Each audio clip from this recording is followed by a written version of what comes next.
Hello, everybody. I'm Volker Friedrich. I'm the founder and CEO of GBP International, a project management and consultancy company focused on affairs in Asia Pacific. And in our today's talk, I have the pleasure to speak with Dr. Parag Khanna, a true global citizen, if I may say so. Parag is a US citizen, but he has been living and working more or less all around the world. Presently, he is in Singapore, and Parag is well known to the, I call it the Asian community. First and foremost, recently he published this book, The Future is Asian, which was widely discussed in the community. And Parag, today I like to ask you a little bit about the state of affairs in Asia Pacific, given all the say international developments we have with US election. We have, of course, the COVID crisis. We have a lot of activities going on in terms of multilateral agreements, RCEP, EU, China. So in order not to waste time, I like to structure it a little bit, and maybe you give some introductory statements from your side and focus a little bit on the historical context. Where is Asia coming from? How is the perception of the Asians towards the West? And what do you make of all these developments which happened in the last couple of weeks and months? Well, thank you, Volker. It's a pleasure to join you. Just briefly at the outset, it's important to remember that Asia has had a fairly linear upward trajectory in terms of economic growth and maintenance of political stability. And the milestone is very interesting that we are speaking in 2021, it's the 30th anniversary of the collapse of the Soviet Union. So in terms of milestones, really the Asian century, or the coalescence of Asia, which stretches all the way from West Asia, of the Persian Gulf countries, to East Asia with Japan, from Russia to Australia, that is the greater Asian zone that I depict in this book.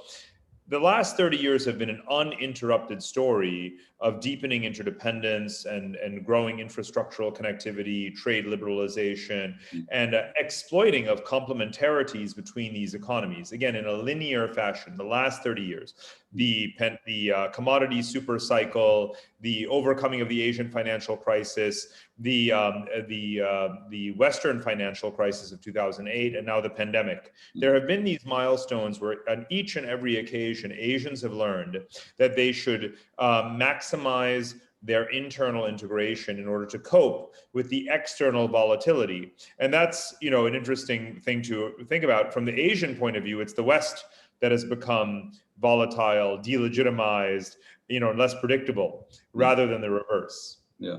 Well, I think I have some kind of a deja vu, when I was a student in the 80s, we had the danger of Japan, overtaking the West. And I saw covers on the newspapers, in the magazine, and I'm sure you know the German magazine, Der Spiegel. This is the front cover today. And this is basically saying the danger of China, ? And this is also kind of putting it into context, that we are going to worry a little bit about the rise of Asia and China. And many people here regard it as a threat and not an opportunity. And I'm sure you know the sign in Chinese for risk is also opportunity. And I think this is the big misunderstanding, I believe, we have here in Europe. And of course, China does pose a threat here and there, and they are a strong competitor in many fields. But we are also missing the opportunity to cooperate. I see it more as opportunity than risk. And I think that by taking advantage of the opportunity, you also do things that mitigate the risk. And I think that is the sophisticated approach to Asia and to China in particular that most people lack. Now, on the one hand, let's remember, Europe has done big business in Asia, right? European trade with Asia is far larger than American trade with Asia. That includes now China. It's Europe that has the free trade agreements with Japan, with Korea, with Vietnam, with Singapore, that has just passed this comprehensive agreement on investment with China, and so forth. So the European approach, including, of course, some countries joining Belt and Road, many more countries joining the AIIB, the Asian Infrastructure Investment Bank, Europe knows that the future is Eurasian much more than it is Atlantic. It is Americans that have also talked about a Pacific pivot or tilt, but they have not had the policies to match, not passing the Trans-Pacific Partnership Agreement and so forth. So, but yes, is there an ideological risk that one loses one's values, that one does not pursue sustainability, is that one does not uphold human rights and norms as a result of Chinese influence? Yes, but I've always believed that Europeans should have much more self-confidence than they presently do in their dealings with China, right? To shame where necessary, if not publicly, certainly because we know how Chinese business culture and political culture is, but privately to apply pressure and to demand reciprocity above all else. And quite frankly, I think that Europeans now have woken up and will be much tougher on these issues of reciprocity. Mm-hmm. Well, of course, that goes hand in hand with the change in the US administration. And obviously, the news headline was about the US-China trade conflict. Some people call it war. I don't like that word. But do you expect that the new Biden administration will change course compared to the previous 4 years?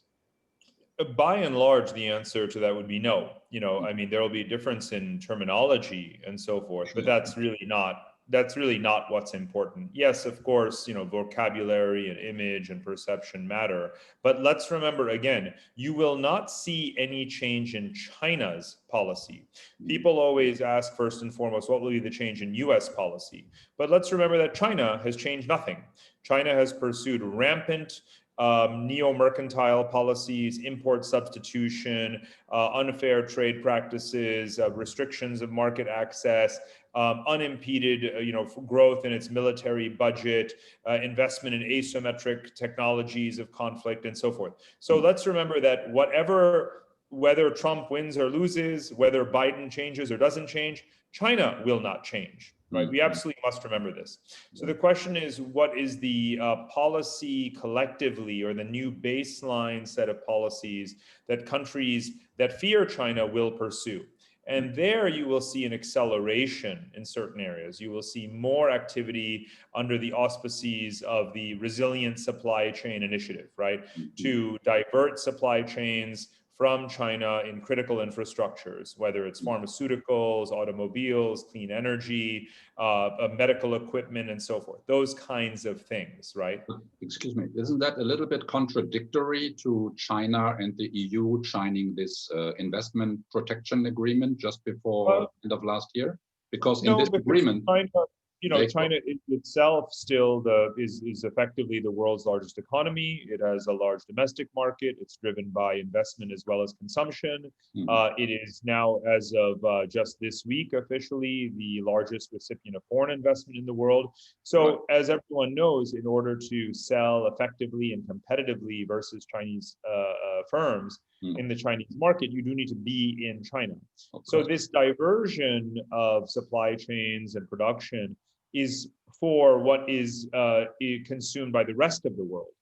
But in most cases, you will still make in China what you sell in China. And of course, in order, the agreement, also is very much about financial services. So here it's about accessing the onshore Chinese equity and bond markets, which is so critical for revenues. Let's remember that Europe's outstanding pension obligations are double America's. So it's Europeans that need to generate those returns from financial markets much more aggressively than Americans do. Yeah, well, I mean, obviously China is doing very well. They just released their numbers for last year, having 2.9% growth compared to -5 or 10 or 15 in some cases. So they are back on track, some like to say. On the other hand, we see also a little bit of, let's say, increased risk. We see some companies and factories relocating to places like Vietnam or Indonesia, Malaysia. Do you see this as a trend, or these are just a little bit of, let's say, eye-washing, that it's not only China when you talk about Asia? And naturally, some of the FDIs will have to go to other countries as well in order to have a certain balance. Yeah? Well, the very strong premise of my Asia book is that Asia is much bigger than China, right? China is 1.4 billion people, Asia is 4.5 billion people. So the majority of Asians are not Chinese. The majority of Asians live in democratic societies, and the majority of Asians fear China. So there's a lot of nuance and certainly dichotomies in Asia that a China-centric view tends to paper over, and that's very dangerous. Economically, South and Southeast Asia constitute what I call the fourth wave of growth. Japan was the first wave, the tigers were the second wave, China itself is the third wave, and now you have a fourth wave of these countries. Now, those countries, South and Southeast Asia, from Pakistan through India through Indonesia, that's 2.5 billion people. So it's a very sizable geography and young populations, rapidly urbanizing, fast-growing markets. So those are places that merit greater investment, even if one is also still very present in China. Let's remember that China itself is outsourcing very significantly because its wages are rising. It wants to boost its exports into those markets. It's just signed the RCEP trade agreement with them. And it has a massive investment in industrial automation underway. So it doesn't really need the human labor as much as it did before. I think this is a big shift, also in mindset, and it hasn't reached all the executive people in the corporations. Investing in China is not for saving cost, or having cheap labor anymore. Because if you go to Shanghai or Beijing or even Hong Kong, you are losing your wallet. It's so costly, and you can better set up a shop in Bavaria or in Berlin. Look at Tesla. If you just look at the cost, but it's being in the market. You have to be close to the customer, and that is what is justifying and urging investments. Let me shift our discussion a little bit to issues like the technology and environment and sustainability. China especially has been said to pollute and be the heaviest polluters. But if we look at the statistics now, China is the largest investor in solar energy, for instance, the largest investor in clean air investments. Do you see this being a real reverse, or is this just some superficial investment in order to clear the books a little bit? Right. Well, I always remind people that China is not an either or kind of place. China is both and. It is both very clean and very dirty.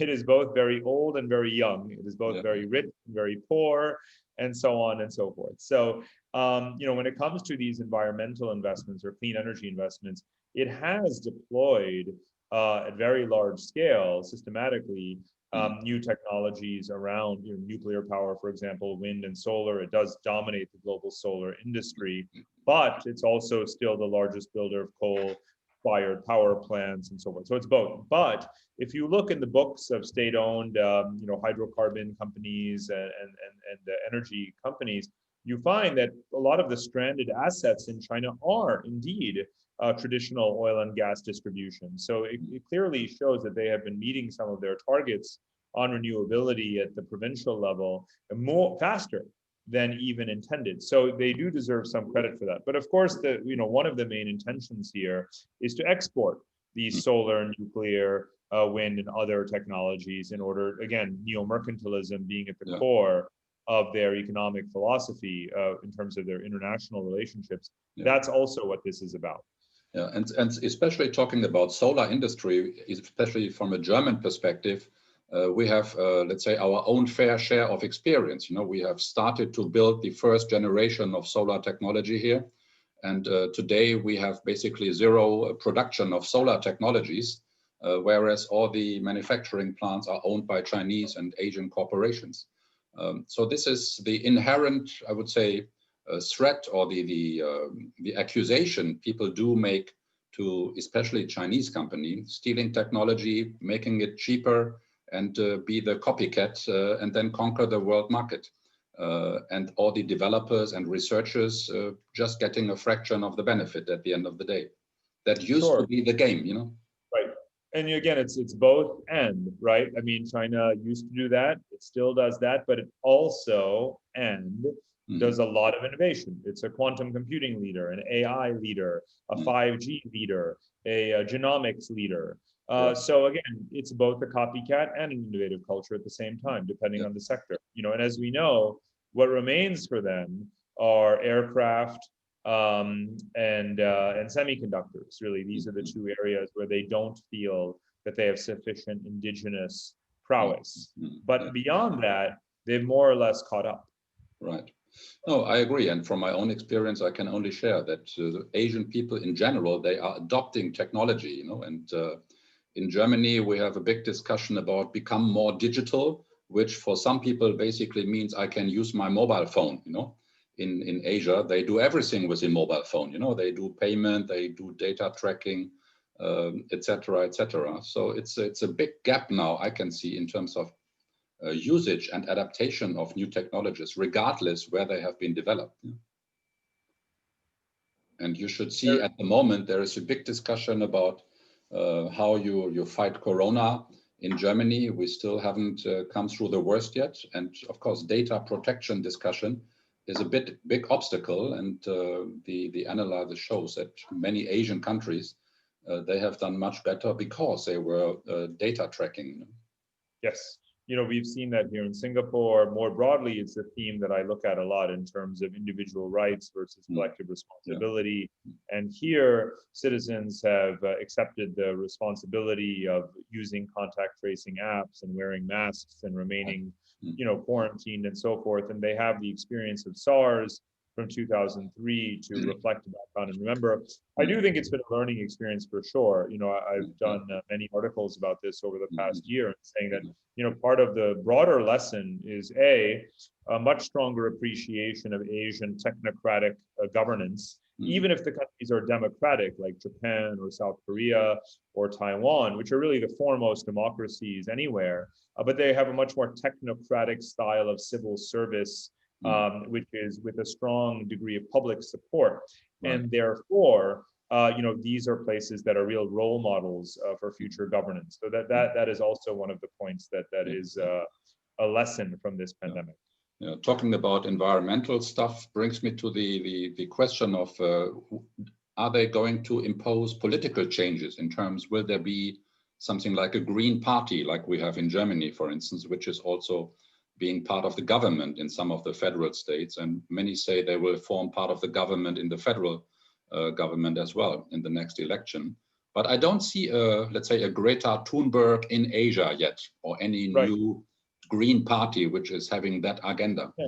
Well, to be honest, that's not the way change happens in Asia. And I think in Europe, let's remember that the green parties are not really the reason why Europe has moved towards carbon neutrality, right? The carbon neutral, the energy grids, and all of the progressive energy policies in Europe have been implemented over the last 10, 15, 20 years before green parties, before you had, Schwarz-Grün coalitions and so forth in Austria and, maybe soon in Germany.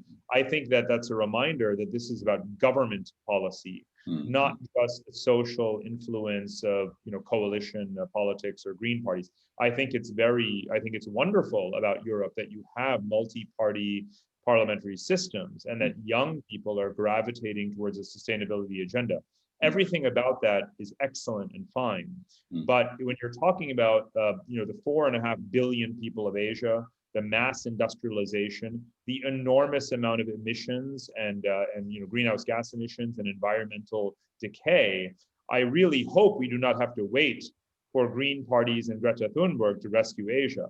I would much prefer it be done in a rapidly, massive scale, enforced, government-driven policy, right? And that's the way it's going to have to be in Asia. So again, I applaud. This is just one of the big differences between West and East, quite frankly.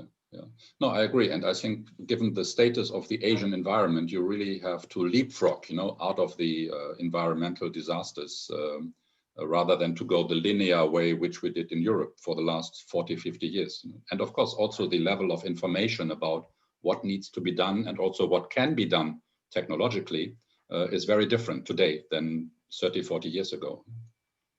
Yeah, that's right. So, and this is why, in a way, one of the, I would say, the weaknesses of Asian diplomacy, because Asians have integrated, as we discussed earlier, in many important ways in trade and finance and technology.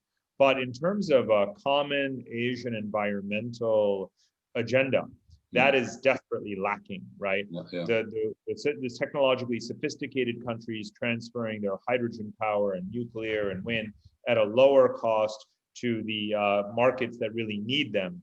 That is the one big missing piece of the Asian diplomatic picture right now. Okay, very interesting. In the last part of our discussion, I'd like to touch on your favorite subject, if I may say so, the Belt and Road Initiative. And in the introductory chapter of your book, you say, this is a milestone similar to the setting up of the United Nations. So many people have read or heard about the Silk Road. I think it is fair to say that in Europe, especially, we see also a little bit of a negative connotation that this is, let's say, a new form of invested colonialism of China, especially in Africa. We have the buzzwords of the debt trap, the debt trap in Asia. Where does the Silk Road stand today from your perspective? And does China need to change course, or they just have to do a little better PR from your perspective? Well, China is changing course, but let's remember the bigger picture. Belt and Road is one component, and the term New Silk Roads is one component of the much bigger pattern and issue. And that issue is infrastructure finance, global infrastructure finance, Eurasian infrastructure finance, cross-Indian Ocean infrastructure finance, the large population centers of Europe, Asia, and Africa reconnecting in ways with intensity far greater than the last period of history where they were so intimately connected, which was colonialism or even the pre-colonial world of the Silk Road era. So that Belt and Road, even if Belt and Road never existed, you would have a very vibrant marketplace of infrastructure finance. Europe has been involved, Japan has been involved, India is getting more involved. China has come on very strong because China has been the chief beneficiary. China is recycling its trade surpluses and its currency reserves, and it has a strategic interest in smoothing and making more efficient these pathways for commodities inflow and goods outflow.